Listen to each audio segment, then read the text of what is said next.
Good morning twelfth class students. आज हम अपना चैप्टर कंटेम्प्रेरी साउथ एशिया जो है वो पढ़ रहे थे। उसमें हम कुछ टॉपिक्स अपने आज क्लियर करेंगे, like as the democracy in the Pakistan, democracy in the Bangladesh. ठीक है, बांग्लादेश की डेमोक्रेसी के बारे में पढ़ेंगे बेटा। जो साउथ एशियन नेशंस हैं उनके बारे में हम वन बाय वन इस चैप्टर में रीड करेंगे।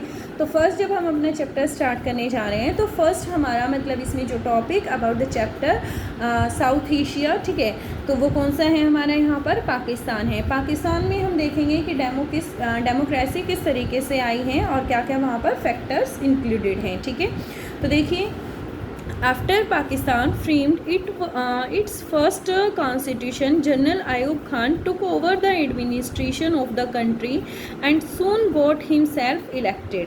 जैसे ही मतलब पाकिस्तान बना था तो जो इसका पहला संविधान बना, जनरल आयूब खान ने मतलब सारा प्रशासन देश का अपने अंडर ले लिया और soon got himself elected, और उसने अपने आप का चुनाव करवा लिया था। ठीक है, तो फर्स्ट मतलब यहाँ पर जो एडमिनिस्ट्रेशन था वो किसके अंडर गया था बेटा, ये आपको याद रखना है। उनका नाम क्या था, जनरल आयूब खान। ठीक है, किसके बारे में पढ़ रहे हैं हम यहाँ से, पाकिस्तान के बारे में पढ़ रहे हैं। ठीक है, सारा एडमिनिस्ट्रेशन फर्स्ट टाइम किसके अंडर गया था, एडमिनिस्ट्रेशन जनरल आयूब खान के अंडर गया था। He had to give up office when there was popular dissatisfaction against his rule. ठीक है, उसको अपना ऑफिस का त्याग करना पड़ा। कब, जब लोगों में उसकी रूल, जो उसका प्रशासन था उसके खिलाफ डिससेटिस्फैक्शन, असंतोष फैल गया। This give way to military take over, इसकी वजह से यहाँ पर किसका शासन आ गया, मिलिट्री का आ गया।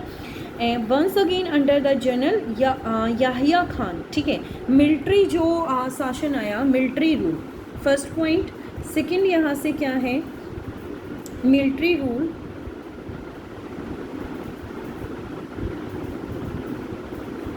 अंडर, किसके अंडर आया बेटा, जनरल याहिया खान।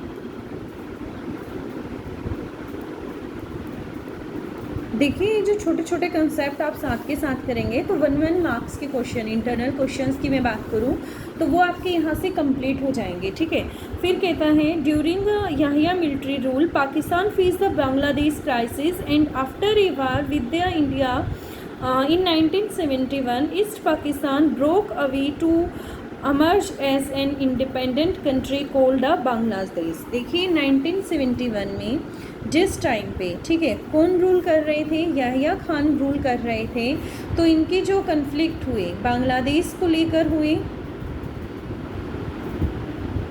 और बांग्लादेश को लेकर हुए। ठीक है, बांग्लादेश को पहले क्या बोलते थे, ईस्टर्न पाकिस्तान। किस नाम से जाना जाता था बेटा, ईस्टर्न पाकिस्तान के नाम से जाना जाता था। और जो पाकिस्तान है, ठीक है, उसे किस नाम से जानते थे, वेस्टर्न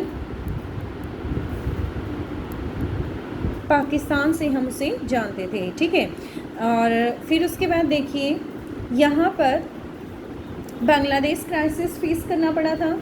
इंडिया एंड पाकिस्तान का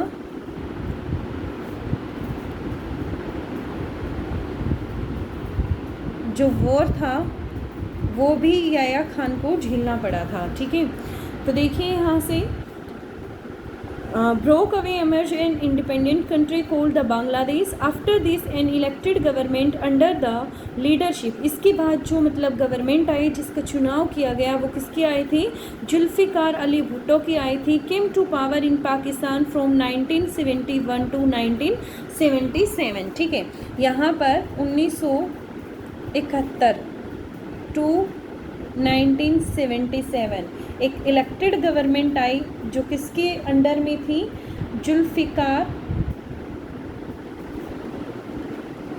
अली भुट्टो। ठीक है, and the Bhutto government was removed by the general Zia ul Haq in 1977 और इसकी जो गवर्नमेंट थी, ठीक है, इसको रिमूव किसने किया था? जो गवर्नमेंट आई थी, किसकी आई थी बेटा? जनरल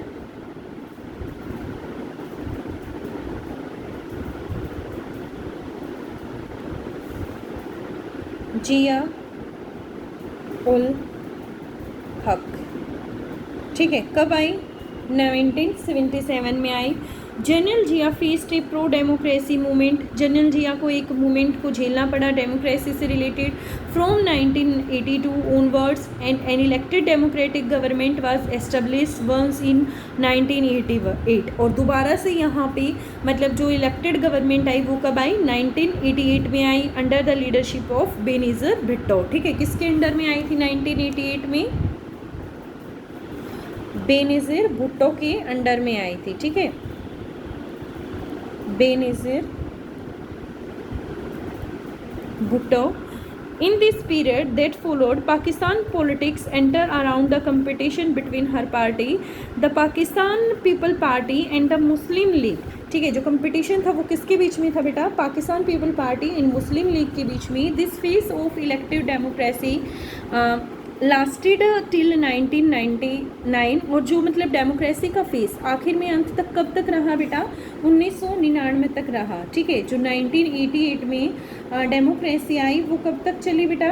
1999 तक चली, ठीक है। फिर उसके बाद क्या हुआ? When the army stepped in again, दोबारा से किसका शासन आया? आर्मी का आया। एंड जनरल जो परवेज़ मुशर्रफ थे remove prime minister Nawaz Sharif, ठीक है। जो उन जनरल थी जिनका नाम क्या था? परवेज, क्या नाम था इनका? परवेज मुशर्रफ, ठीक है। जो परवेज मुशर्रफ थी उन्होंने रिमूव किया, किसको रिमूव किया? पीएम थे कौन से? नवाज शरीफ। नवाज शरीफ को उन्होंने रिमूव कर दिया, ठीक है। और इन 2001 जनरल जो मुशर्रफ थे, ठीक है, गोट हिमसेल्फ इलेक्टेड एज प्रेसिडेंट, और उन्होंने अपने आप को प्रेसिडेंट के रूप में नामित कर लिया। कब नामित किया बेटा? 2001 में उन्होंने अपने आप को प्रेसिडेंट घोषित कर लिया। Pakistan continue be to rule by the army, Pakistan में जो रूल है वह आर्मी का रहा। Through the army rulers have held some elections to give their rule a democratic image, अपने आप की मतलब एक लोकतांत्रिक इमेज प्रस्तुत करने के लिए उन्होंने कुछ इलेक्शंस का भी सहारा लिया। आर्मी जो रूलर्स थे उन्होंने since 2008 democratically elected leaders have been ruling Pakistan, और 2008 से यहाँ पे क्या है? डेमोक्रेसी है, ठीक है। डेमोक्रेटिकली इलेक्टेड लीडर्स हैं, ठीक है, पाकिस्तान के अंदर।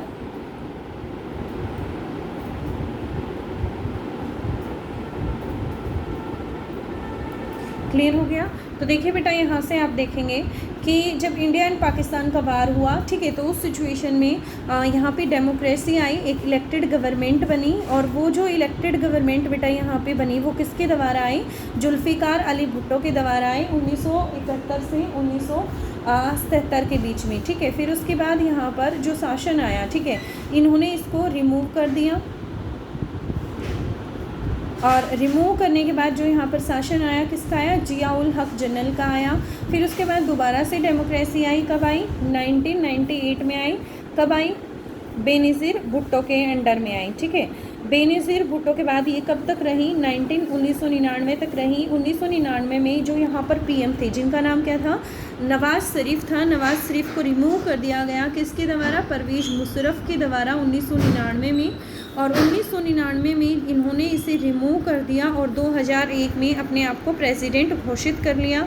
लेकिन 2008 के अंदर यहाँ पर दोबारा से डेमोक्रेसी आ गई जो अब तक वहाँ पर मौजूद है, ठीक है। फिर उसके बाद देखते हैं यहाँ से several factors contributed to Pakistan failure in building a stable democracy. बहुत सारे ऐसे फैक्टर हैं जिसकी वजह से वहाँ डेमोक्रेसी फील रही है। The social dominance of the military, clergy and land-owning aristocracy has led to the frequent overthrow of elected government and the establishment of military government। ये कहता है कि वहाँ पे जो हमेशा डोमिनेंसी रही है वो किसकी रही है? क्या नाम है? मिलिट्री की रही है, क्लेरेजी की, लैंड ओनिंग अरिस्टोक्रेसी जो जिनके पास मतलब प्रशासन वगैरह है, ठीक है। तो उनकी रही हैं, इस वजह से यहाँ पर डेमोक्रेसी जो है वो ओवरथ्रो हो गई और यहाँ पर रूल किसका रहा है, मिलिट्री गवर्नमेंट का रहा है। पाकिस्तान का जो कन्फ्लिक्ट है वो हमेशा किसके साथ है, इंडिया के साथ है। Has made the pro military groups more powerful, इसकी वजह से जो मिलिट्री जो ग्रुप्स हैं वो ज़्यादा शक्तिशाली हो गए हैं। In this groups have often said, और ये जो ग्रुप्स हैं वो ज़्यादातर क्या कहते हैं, political parties and democracy in Pakistan are flawed, मतलब पॉलिटिकल पार्टी और डेमोक्रेसी यहाँ पर नहीं होनी चाहिए। That the Pakistan security would be harmed by the self minded parties और चैटिक डेमोक्रेसी। ये कहते हैं कि यदि ऐसा कुछ होता है तो ये मतलब जो पार्टीज़ हैं और जो इस तरीके की जो बिखरी हुई मतलब डेमोक्रेसी यहाँ पर है वो क्या कर सकती हैं, नुकसान पहुँचा सकती हैं। And that army stay in the power, और इस तरीके से पावर में क्या होना चाहिए, आर्मी ही होनी चाहिए। Therefore justified while the democracy has not been fully successful in Pakistan, जबकि यहाँ पर डेमोक्रेसी जो है पाकिस्तान में पूर्ण रूप से सक्सेसफुल नहीं हुई है। There has been a strong pro democracy sentiment in the country. Pakistan has a courageous and relatively free press and a strong human rights movement. The lack of genuine international support for the democratic rule in Pakistan has further increased the military to continue its dominance। यहाँ पे ये क्या कह रहा है कि यहाँ पर कोई भी मतलब इंटरनेशनल सपोर्ट नहीं है पाकिस्तान को डेमोक्रेटिक रूल के रिगार्डिंग, इस वजह से यहाँ पे जो डोमिनेंस है वो कौन है, मिलिट्री हैं। And the United state in the western country have increase the military authoritarian rule in the past for their own reason. उन्होंने जो यूनाइटेड स्टेट्स है, जो वेस्टर्न कंट्रीज़ हैं, उन्होंने पाकिस्तान को मतलब इंक्रीज़ किया है मिलिट्री रूल के लिए। क्यों, अपने ओन रीजन्स की वजह से, अपने बेनिफिट के लिए। Given their fear of threat of what they call global Islamic terrorism and apprehension that the Pakistan nuclear arsenal might fall into hand of these terrorist group। क्यों, क्योंकि कहीं उनको ऐसा लगता है कि कहीं ऐसा ना हो कि जो उनके पास न्यूक्लियर हथियार हैं, परमाणु हथियार हैं, वो कहीं टेररिस्ट ग्रुप के हाथ में चले जाएं। And military regime in Pakistan has been seen as a protector of western interest in West Asia and South Asia. अब उसके बाद हमारा जो नेक्स्ट टॉपिक है वो क्या है, हमारे पास बांग्लादेश की डेमोक्रेसी का है। ठीक है, बांग्लादेश के बारे में हम यहाँ पर देखेंगे। तो देखते हैं यहाँ से, देखिए बांग्लादेश वो जो part of Pakistan in Pakistan from the 1947 to 1971। ठीक है, 1947 से 1971 के बीच में जो पाकिस्तान है वो जो बांग्लादेश है वो पाकिस्तान के अंडर में था, ये कह सकते हैं वह उसका एक हिस्सा था। It consist of the portions area of Bengal. इसमें जो मतलब एरिया सम्मिलित किए गए थे वो कुछ एरिया असम के थे और कुछ एरिया बंगाल के इंक्लूडेड किए गए थे। The people of this region resented the domination of western Pakistan and imposition of the Urdu language। ठीक है, जो लोग थे यहाँ पे इस क्षेत्र के, वो वेस्टर्न पाकिस्तान जो उन पे डोमिनेट हो रहा था उसके डोमिनेशन का वो विरोध कर रहे थे, और जो उनके ऊपर उर्दू लैंग्वेज थोपी गई थी उसके ऊपर भी। शून आफ्टर द पार्टीशन, जैसे ही मतलब विभाजन हुआ था, दे बिगेन प्रोटेस्ट, उन्होंने प्रोटेस्ट करना स्टार्ट कर दिया था against the unfair treatment meted out to the Bengali culture and the language. जो उनके साथ जो उनका बंगाली कल्चर है और जो उनकी लैंग्वेज है जो उनके साथ किया जा रहा है उसकी वजह से। And they also demanded fair representation in administration, और वो एक फेयर रिप्रेजेंटेशन की डिमांड कर रहे थे अपने एडमिनिस्ट्रेशन के अंदर। And a fair share in the political power, और एक फेयर शेयर होना चाहिए जो उनको पॉलिटिकल पावर है उसमें। Sheikh Mujib ur Rahman led the popular struggle against West Pakistan domination, और ये कहता है कि जो पश्चिमी पाकिस्तान के खिलाफ जो स्ट्रगल हुआ था उसकी जो लीड, उसका नेतृत्व किसने किया था बेटा, शेख मुजीब उर रहमान ने किया था। ये आपके लिए इम्पोर्टेंट है। ठीक है, कौन थे, शेख, और रीज़न मैं आपको बताऊंगी कि ये क्यों इम्पोर्टेंट थी, ये आज भी इम्पोर्टेंट है आपके लिए। मुजीब और रहमान, ठीक है, इन्होंने ही फर्स्ट मतलब स्ट्रगल का नेतृत्व किया गया था जो पाकिस्तान के खिलाफ था। He demanded autonomy for the eastern region, उन्होंने स्वायत्तता की मांग की थी अपने पूर्वी अक्षेत्र के लिए। In the 1970 elections in then Pakistan, Awami League lead Sheikh Mujib won all the seats in east Pakistan and secure a majority in the propose constitutional assembly for the whole of the Pakistan. ये कहता है कि जो मतलब अवामी लीग के लीडर कौन थे, यही थे में जो हमारे थे शेख मुजीब उर रहमान, तो इन्होंने जीत प्राप्त की थी सभी सीटों के ऊपर, और इन्होंने मतलब जो मेजॉरिटी है वो भी कॉन्स्टिट्यूंट असेंबली में भी हासिल कर ली थी। But the government dominated by the West Pakistan leadership, और जो हमारी गवर्नमेंट थी वो डोमिनेट किससे कर रही थी, वेस्ट पाकिस्तान से, मतलब पाकिस्तान से कर रही थी। और उन्होंने मना कर दिया कन्वेन द असेंबली के लिए। एंड शेख जो मुजीब थी उनको अरेस्ट कर लिया गया under the military rule of the general Yahya Khan. Pakistani army tried to suppress the mass movement of Bengali people. देखिए मैंने आपको यहाँ बताया था कि जो याहिया खान थे, ठीक है, उनका मिलिट्री रूल उन्होंने यहाँ पे लागू कर रखा था। और याहिया खान के टाइम पे ही ऐसा हुआ था कि बांग्लादेश में जो मूवमेंट है वह स्टार्ट हो गए थे, और उन्होंने ही मतलब जो मुजीब उर रहमान थे उनको अरेस्ट करवा दिया था, ठीक है। Thousands were killed by the Pakistan army, हज़ारों लोग जो हैं वह पाकिस्तान आर्मी के द्वारा मारे गए। This lead to large scale migration into India, इसकी वजह से मतलब काफ़ी जो लोग थे वो इंडिया में आ गए, माइग्रेट हो गए। And creating a huge refugee problem for India, और इसकी वजह से इंडिया में मतलब काफ़ी शरणार्थियों की जो समस्या थी वह आ गई थी। And the government of India supported the demand of the people of East Pakistan for their independence and help them the financially and militarily। ये कहता है, और इंडिया की जो गवर्नमेंट थी उन्होंने ईस्ट पाकिस्तान की जो डिमांड थी, वहाँ के लोगों की जो डिमांड थी उसको मतलब उन डिमांड के लिए उन्होंने उसे सपोर्ट किया था, और उनकी हेल्प मतलब सैनिक रूप से भी और फिनेंशियल रूप से भी, दोनों तरीके से उनकी मदद की थी। दिस रिजल्टेड ए वॉर, और इसकी वजह से मतलब इंडिया और पाकिस्तान के बीच में एक युद्ध हो गया दिसंबर 1971 में। That ended in the surrender of Pakistan forces in east Pakistan. और इसकी जो ख़त्म हुआ, ये कब हुआ, जब पाकिस्तान फोर्स ने ईस्ट पाकिस्तान में इंडिया के सामने सरेंडर कर दिया। And formation of Bangladesh as an independent country, और बांग्लादेश का इस तरीके से एक स्वतंत्र राष्ट्र के रूप में निर्माण हुआ। Bangladesh drafted it's constitution declaring faith in the secularism democracy and socialism. Bangladesh ने जो अपना कॉन्स्टिट्यूशन, अपना संविधान बनाया, एक इस फेथ के साथ बनाया, या उसमें ये जो चीज़ें इंक्लूड थी, secularism, democracy and socialism. However in 1975 Sheikh जो मुजीब थे, देखिए शेख मुजीब वही पर्सन है जो मतलब फर्स्ट टाइम जिन्होंने आवामी लीग को क्या किया था, लीड किया था, ठीक है।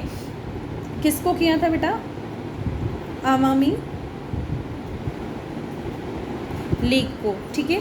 अब उसके बाद देखिए, Mujib got the constitution amendment to shift from the parliamentary to the presidency form of the government. जो इन्होंने एक अमेंडमेंट की कॉन्स्टिट्यूशन के अंदर, संविधान के अंदर, जिसमें उन्होंने सारी जो पावर थी वह पार्लियामेंट्री सिस्टम से कहाँ कर दी, प्रेसिडेंशियल फॉर्म में कर दी। He also abolished all parties except his own, उसने सारी जो पार्टियाँ थी उनको ख़त्म कर दिया अपनी पार्टी को छोड़कर। The Awami league, this lead the conflict and the tension, इसकी वजह से वहाँ पे काफ़ी समस्याएं उत्पन्न हो गई और काफ़ी झगड़े भी उत्पन्न हो गए। In a dramatic and tragedic development he was assassinated in military uprising in August 1975। इसकी हत्या कब कर दी गई थी बेटा, इसकी जो मैं आपको डेट भी क्लियर कर देती हूँ, एग्जैक्टली डेट है 15 अगस्त 1975, ठीक है। और आप देख सकते हैं टोटल एग्जैक्टली कितने ईयर्स हो गए हैं, अभी 45 ईयर्स हो गए हैं।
आपको करने हैं। Clear to you?